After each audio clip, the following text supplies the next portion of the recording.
Bukod sa kauna-unahang gawang Pinoy na hot air balloon, may isa bang ipinagmamalaki ang mga Pinoy sa Clark? Ano ito?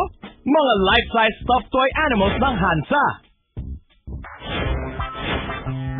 Opo, mga replika ng totoong mga hayop. Kuhang-kuha ang mga detalye, hugis, kulay at laki ng mga hayop from around the world. Meron galing Africa tulad ng elephant, rhinoceros, hippopotamus at mga lion. May galing ding Asia, tulad ng monkeys. Meron ding galing Arctic at Antarctica, tulad ng penguins at polar bears. At kung fantasy animals naman ang iyong type, meron din sila, gaya ng dragons and unicorns.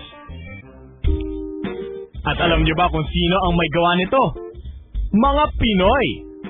World-class yata ang talento at galing ng Pinoy dahil export quality at dollars ang ibinabayad sa life-size stuffed animals na ito.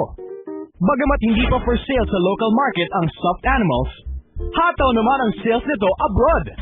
Alam nyo bang may stuffed animals na ang presyo tumataginting na 300,000 pesos? Well, number one, makikita yung artistic talent ng ating mga kababayan, ng mga Filipino people, no?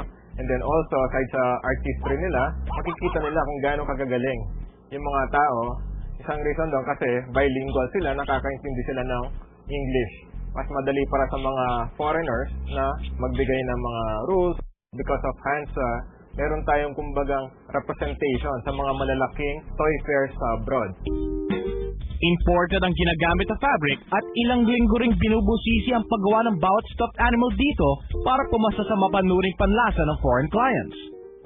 Ang ilan sa mga pasadyang life-size stuffed animals na ito ay ginamit sa mga pelikulang tulad ng Harry Potter at The Golden Compass.